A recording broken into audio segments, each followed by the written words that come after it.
Bom dia, irmãos queridos, neste terceiro domingo de Páscoa, dia 19 de abril. Bom dia, queridos irmãos e irmãs. Hoje, terceiro domingo de Páscoa, meditaremos o livro dos Atos dos Apóstolos, capítulo 3, versículos de 13 a 15, depois do 17 ao 19. Vós matastes o autor da vida. Arrependei-vos e convertei-vos. Continuamos no clima da Páscoa. Pedro, cheio do Espírito Santo e de coragem, prega ao povo judeu, mas a sua palavra vale para nós também do mesmo jeito. Vós entregastes, rejeitastes, matastes o autor da vida.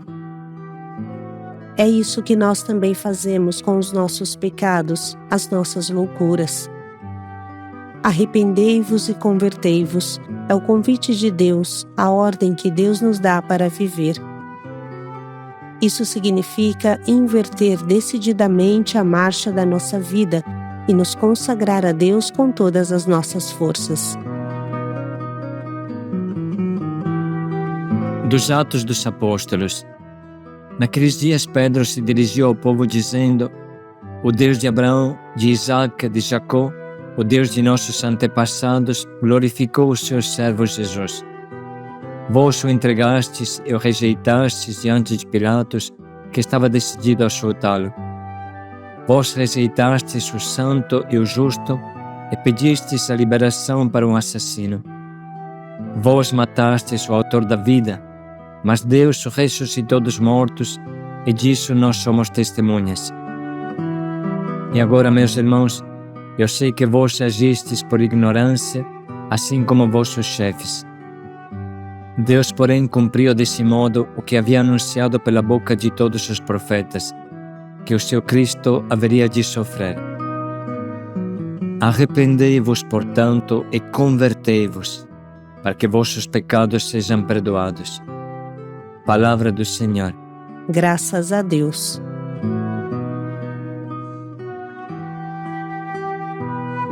Sem dúvida, a caminhada pascal nos ajuda a entender esta frase tão forte e chocante. Vós matastes o autor da vida. Precisamos tomar consciência de que Jesus veio neste mundo e enfrentou a cruel tortura à noite da Quinta-feira Santa, que continuou até a morte na cruz na Sexta-feira Santa, para salvar o seu povo dos seus pecados, para salvar o mundo do seu pecado, para me salvar. Não foram somente as autoridades judaicas ou romanas que crucificaram Jesus, mas sobretudo foi cada um de nós com o seu pecado, mesmo que infelizmente nem todos tomam consciência disso. Às vezes somos superficiais, achamos que os nossos pecados não sejam tão graves. Chegamos a pensar que, no máximo, os nossos pecados afetam a nós mesmos, mas nada tem a ver com Deus. Este modo de pensar está completamente errado. A palavra de Deus fala diferente. Contra ti, somente contra ti eu pequei, fiz o que é mau aos teus olhos, grita Davi, depois de ter pecado com Betsabé e feito matar o seu marido. Pequei contra o céu e contra ti, diz em soluços o filho pródigo quando abraça o seu velho pai. O pecado é sempre algo contra Deus em primeiro lugar.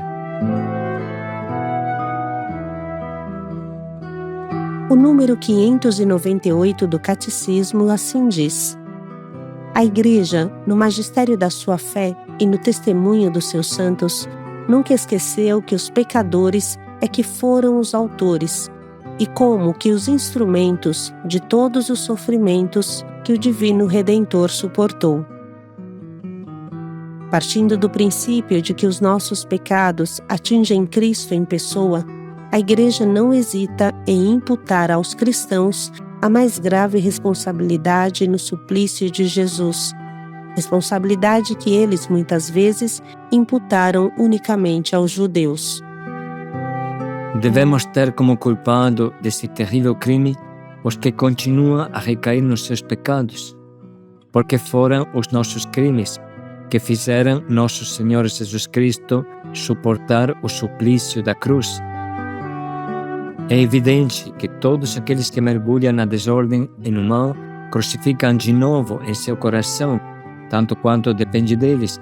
Crucificam de novo o Filho de Deus pelos seus pecados, expondo-o à ignomínia. E temos que reconhecer que o nosso crime, neste caso, é maior que o dos judeus. Porque eles, como afirma o apóstolo, se tivessem conhecido a sabedoria de Deus, não teriam crucificado o Senhor da Glória.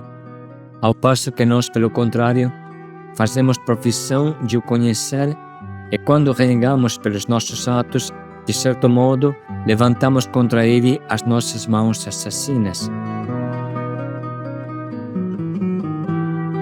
São Francisco disse um dia: não foram os demônios que o pregaram na cruz, mas tu, com eles, o crucificaste, e ainda agora o crucificas, quando te deleitas nos vícios e pecados. Continuando à luz das palavras do Catecismo, podemos dizer, no número 602, consequentemente, Pedro pode formular assim a fé apostólica no plano divino da salvação. Fostes resgatados da vã maneira de viver, herdada dos vossos pais, pelo sangue precioso de Cristo, como de um cordeiro sem defeito e sem mancha, predestinado antes da criação do mundo e manifestado nos últimos tempos por nossa causa. A Cristo, que não conhecera pecado, Deus o fez pecado por amor a nós, para que em Cristo nos tornássemos justos aos olhos de Deus. Parágrafo 603. Jesus não conheceu a reprovação como se tivesse pecado pessoalmente, mas, no amor redentor que constantemente o unia ao Pai, assumiu-nos no afastamento do nosso pecado em relação a Deus, a ponto de, na cruz, poder dizer em nosso nome: meu Deus, por que me abandonaste? Tendo-o feito solidário conosco, pecadores, Deus não poupou o seu próprio Filho, mas entregou-o para morrer por todos nós, para que fôssemos reconciliados com Ele pela morte do seu Filho.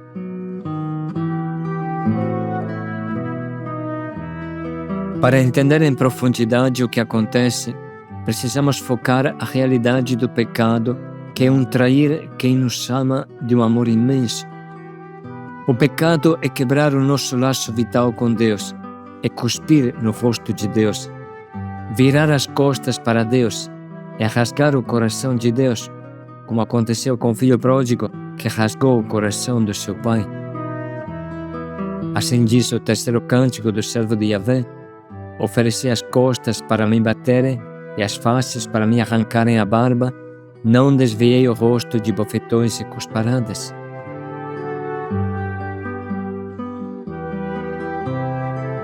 Nunca poderemos encontrar palavras adequadas para expressar o que o nosso pecado cria no coração de Deus.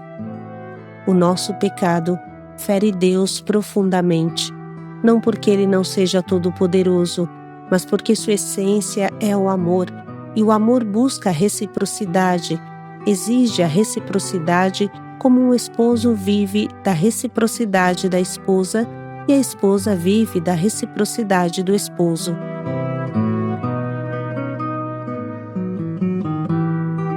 O pecado é trair o nosso casamento com Deus.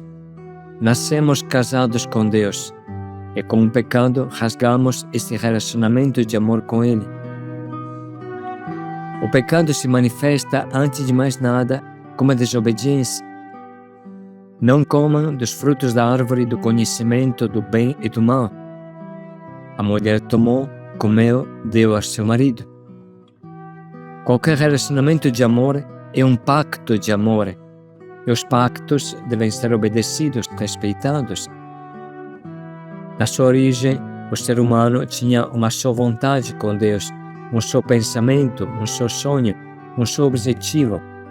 O entrosamento com Deus era total. Existia somente o paraíso do amor entre nós e Deus. Mas com o pecado, nós viramos as costas para Deus. Criamos a nossa vontade, uma vontade que muda toda hora e que nos escraviza com os vícios. Isso é muito pior aconteceu com o pecado. O homem foi na direção oposta a Deus, rasgou a vontade de Deus e fez as suas vontades. Saiu do paraíso terrestre para nunca mais voltar. O desfecho de tudo isso é a morte. Todos nós precipitamos no reino dos mortos por causa dos nossos pecados. É claro que Deus podia continuar no seu paraíso. Eu posso ver a realidade clara do que o meu pecado provoca em Deus olhando para a Sexta-feira Santa. Devo colocar bem na cabeça que no relacionamento nunca o pecado é só meu.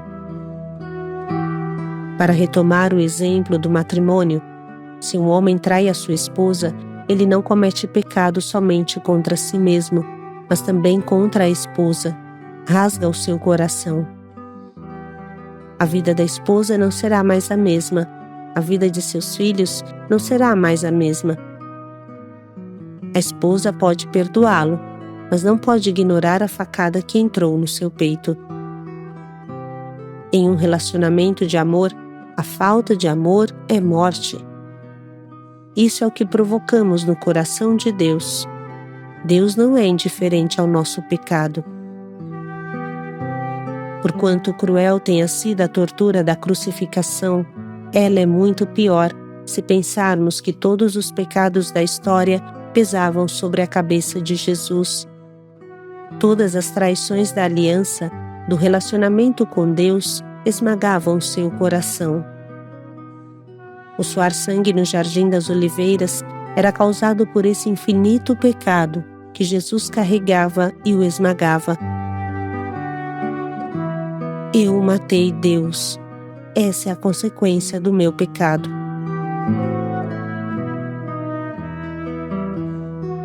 Irmãos, não estamos acostumados a estas reflexões tão fortes, tão tristes.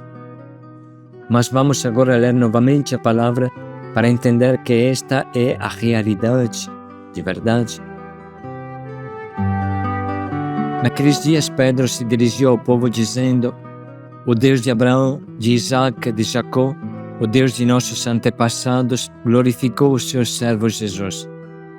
Vós o entregastes e o rejeitastes diante de Pilatos, que estava decidido a soltá-lo.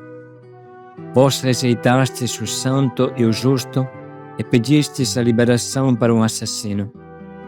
Vós matastes o autor da vida, mas Deus o ressuscitou dos mortos e disso nós somos testemunhas. E agora, meus irmãos, eu sei que vós agistes por ignorância, assim como vossos chefes. Deus, porém, cumpriu desse modo o que havia anunciado pela boca de todos os profetas, que o seu Cristo haveria de sofrer. Arrependei-vos, portanto, e convertei-vos, para que vossos pecados sejam perdoados.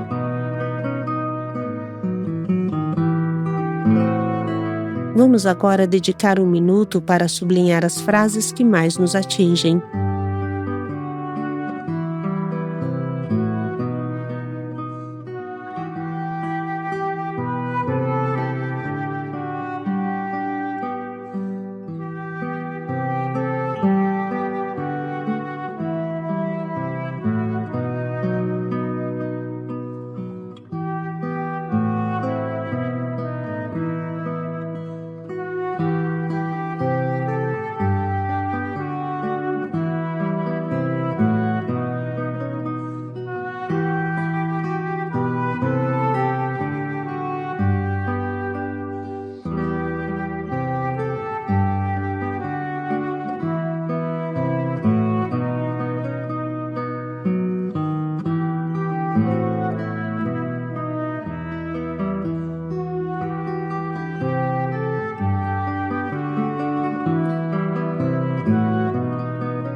Vamos nesse momento escolher um propósito que nos ajude a reconstruir o nosso relacionamento com Deus e por fim à sua agonia por causa do nosso pecado.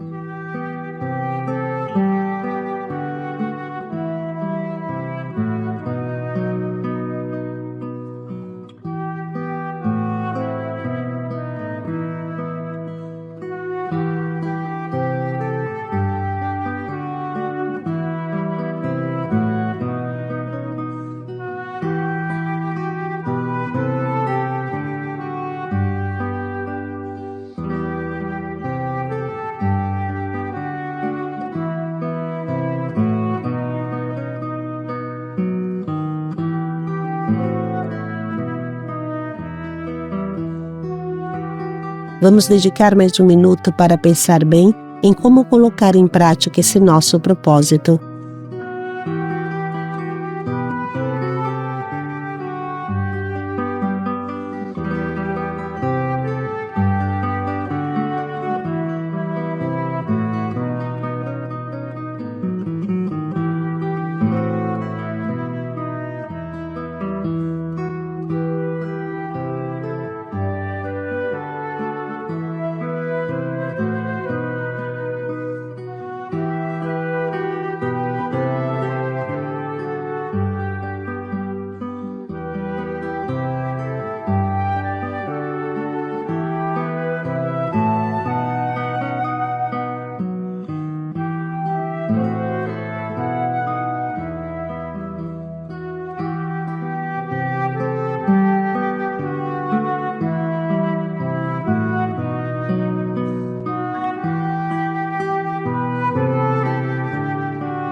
Jesus deu a sua vida por nós.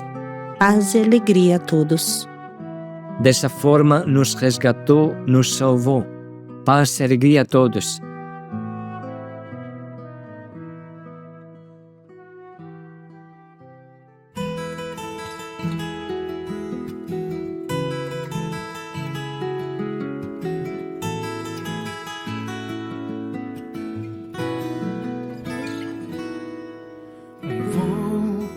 Ficar bem aqui, aos pés de tua cruz, olhando em teus olhos, tua face de luz. Não sou merecedor de todo esse amor, perdoa porque eu matei. Ah, porque zombam de ti e não te consolam, não veem o bem que fizeste por toda a terra. Porque não deixa a cruz e larga o sofrer, e ainda pede ao Pai perdão por quem não crê. Ouço teu grito, chamar meu nome, entrega-me ao Pai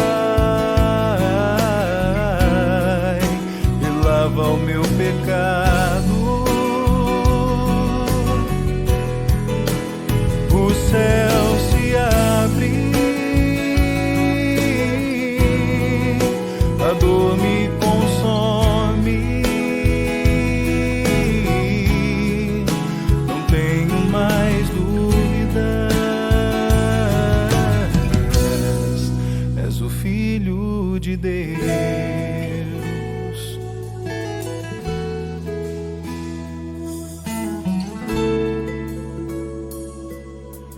Vou ficar bem aqui, aos pés de tua cruz, olhando em teus olhos, tua face de luz. Não sou merecedor de todo este amor, perdoa porque o matei. Ah, porque zombam de ti e não te consolam, não veem o bem que fizeste por toda a terra. Porque não deixa a cruz e larga o sofrer, e ainda pede ao Pai perdão por quem não crê.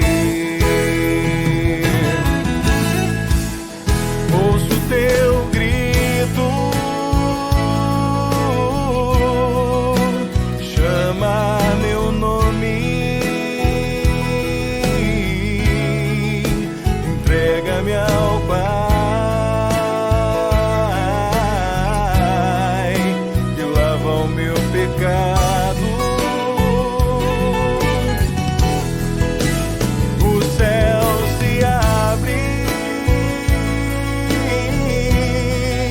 a dor me consome,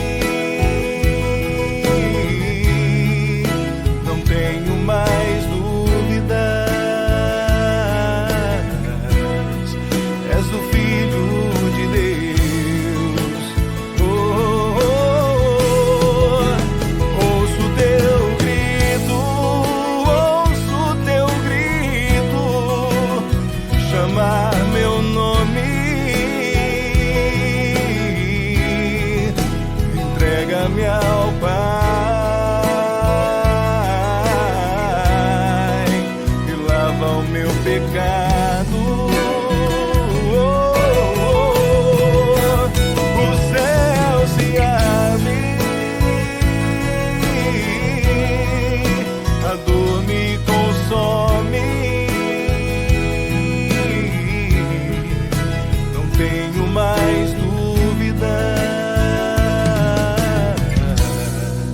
és o Filho de Deus.